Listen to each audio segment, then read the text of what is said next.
예, 반갑습니다, 여러분. 생활과 윤리, 삶과 죽음의 윤리를 정리하는 시간입니다.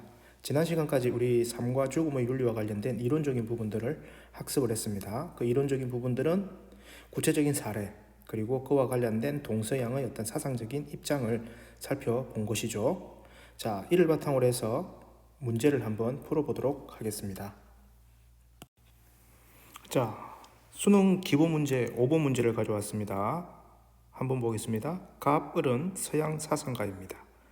갑은 긍정, 을은 부정의 대답을 할 질문만을 보기에서 있는 대로 고른 것은.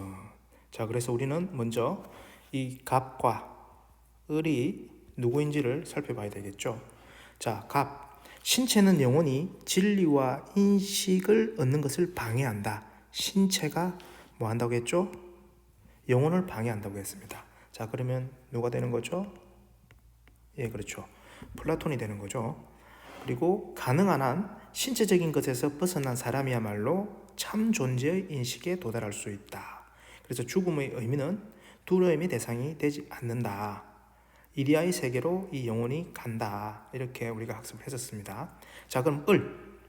죽음은 산 사람이나 죽은 사람 모두와 아무런 상관이 없다. 아무런 상관이 없다. 왜죠? 산 사람에게는 아직 죽음이 오지 않았고 죽은 사람은 이미 존재하지 않기 때문이다. 자, 이 논리, 죽음에 대한 이 논리 기억하라고 했는데요. 누구죠? 예, 맞습니다. 에피쿠로스죠. 자, 에피쿠로스입니다. 자, 그럼 이 두 개를 놓고 한번 가봅시다. 자, 니은입니다. 죽음 이후의 인간의 감각은 소멸하는가? 그렇죠. 플라톤 대답은 맞다라고 얘기할 거고요. 에피쿠로스 역시 죽은 사람은 이미 존재하지 않기 때문에 감각이라는 것은 인식되지 않겠죠. 자, 디귿입니다. 죽음 이후에 참된 진리에 도달할 수 있는가? 당연히 플라톤의 관점에서는 참된 진리에 도달한다는 관점이죠. 육체의 감옥에서 벗어나서 가는 곳은 이데라고 했으니까요. 그리고 에피쿠로스는 뭡니까? 죽음 이후에 참된 진리에 도달할 수 있는가? 이런 입장은 아니었죠. 자, 리얼입니다. 죽음은 영혼이 육체의 구속에서 벗어나는 것인가? 맞죠? 하지만 에피쿠로스는 이런 입장은 아니었습니다. 자, 그러면 갑은 긍정, 그리고 을은 부정이라고 대답할 내용들 보게 되면은 어떻습니까? 요렇게 해서 디귿 리얼. 그러면은 답은 3번이 되겠습니다. 자, 수능 실전 문제 1번 문제를 가져왔습니다. 가나 사상의 입장에 대한 설명으로 가장 적절한 것은. 자, 먼저 보겠습니다. 인간은 사라질 육체에 갇혀 지내는 동안은 이데아의 가난함, 이데아라는 단어가 나왔네요. 이데아의 가난함, 즉 참된 지혜를 얻기 어렵다. 인간은 순수한 영혼의 상태에 있을 때 참된 지혜를 얻을 수 있다. 즉 이데아 세계에 있을 때 그러하다는 거죠. 삶에서 중요한 것이 영혼을 제공하는 일이라면 죽는다는 것은 더 이상 정화될 필요 없이 순수한 영혼을 가질 수 있게 됨을 의미한다. 다시 말해서 이 이데아의 세계로 돌아간다는 얘기죠. 누구죠? 예, 그렇습니다. 플라톤이죠.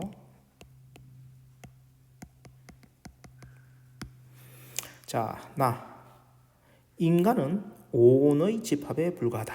이 오온, 여러분들이 윤리와 사상 시간에 배웠을 걸로 판단이 되는데요. 이 오온이라는 것은 인간을 구성하는 5가지 요소다. 이렇게 생각하시면 됩니다. 자, 그래서 인간의 신체와 정신이라는 것도 이 5가지가 모인 것이다. 이 5가지 요소가 모여서 인간 생명이 형성되며 이 요소들이 흩어질 때 생명이 다는 것이다. 이 세상에서 죽으면 인간은 다른 곳에 태어날 수 있다. 자, 이 세상에서 죽으면은 그것이 끝이 아니라는 거죠. 뭘 얘기하고 있는 거죠? 예, 다음 세상을 얘기를 하고 있으니까 다시 말해서 윤회 사상을 얘기하고 있는 거죠. 자, 윤회 사상을 얘기하는 것은 뭐다? 불교였죠.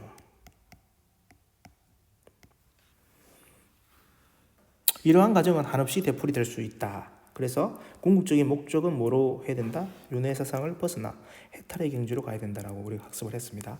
자, 가장 적절한 건 묻는 겁니다.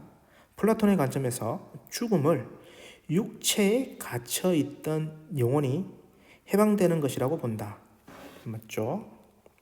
나, 불교입니다. 인간이 죽으면 모든 고통에서 벗어나게 된다고 본다.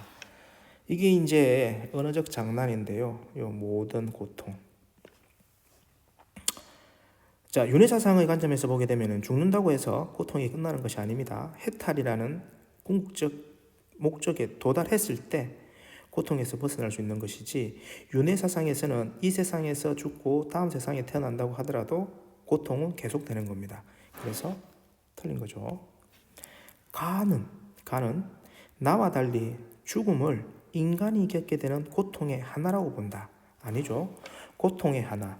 자, 죽음, 생, 늙음, 병드는 거. 생로병사 얘기한 것은 뭐였죠? 나죠. 나. 그래서 아닙니다. 나는 가와 달리 인간은 죽음을 통해서 신과 하나가 된다고 본다. 신과 하나가 된다고 본다. 이것도 말이 안 되는 거죠. 자, 가나는 인간은 죽음 이후에 아무것도 인식할 수 없다고 본다라고 되어 있는데, 자, 플라톤 한번 생각해 봅시다. 플라톤은 어땠습니까? 플라톤은 죽음 이후에 비로소 참된 진리를 인식할 수 있다는 입장입니다. 그렇죠? 그래서 이것도 해당이 되지 않는 거죠. 우리 답은 1번이 되겠습니다. 예, 실전 문제 3번으로 넘어가겠습니다. 자, 가의 주장을 나 그림으로 나타낼 때 기억에 대한 반론의 근거로 가장 적절한 것을 찾는 건데요. 자, 가에서는 이제 이런 주장을 하는 겁니다. 어떤 주장을 하고 있죠?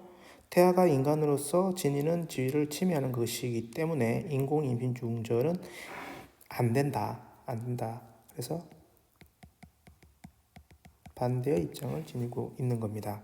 자, 이러한 주장을 볼 때 나 내용 한번 살펴볼게요. 자, 나는 지금 가의 이야기를 도덕 추론의 방식으로 활용하고 있는 거죠. 그래서 왜 그러한가에 대한 도덕 원리가 이렇게 추가가 된 겁니다. 도덕 원리가 추가된 거. 자, 그러면 기억은 뭐죠? 결국 여기 앞부분이 해당되는 겁니다. 자, 중요한 것은 여기에 뭐가 들어가 있냐가 중요한 것이 아니라 어떤 입장을 보이는 거였죠? 반대라는 이 부분이 중요한 겁니다. 자, 기억에 대한 반론의 근거로 가장 적절한 거죠. 그러면은 어떤 입장을 찾는 거죠? 인공 임신 중절을 찬성하는 입장을 찾는 겁니다. 태아를 포함하여 모든 생명의 존엄성을 존중해야 된다. 이거는 반대의 입장이죠. 태아의 권리는 임신부의 권리와 동등하게 인정받아야 된다. 역시 이것도 반대의 입장입니다. 출생하기 이전의 존재는 아직 인간으로서의 지위를 지니지 않는다. 라고 해서 이것은 찬성의 근거로. 네 번째, 인간의 생명은 수정되는 그 순간부터 시작되는 것이며 존엄성을 지닌다. 역시 반대의 논거로 사용되는 겁니다. 자, 5번입니다. 남녀 평등의 관점에서 여성의 인공 임신 중절에 대한 선택을 허용해 주어야 된다. 이것도 찬성의 논거로 사용할 수는 있겠죠. 자, 그런데 이제 답이 두 개다 이렇게 생각할 수 있겠죠. 하지만 가장 적절한 겁니다. 가장 적절한 거. 지금 우리가 이야기하고 있는 건 뭐죠? 인공 임신 중절에 있어서 태아가 언제부터 인간인가에 대한 부분이 논점이라는 거죠. 지금 남녀 평등의 관점을 이야기하기에는 적절하지가 않습니다. 그래서 더 적절한 것은 3번이 답이 되겠습니다. 자, 오늘 수업은 여기서 마치도록 하겠습니다. 대단히 수고 많았습니다.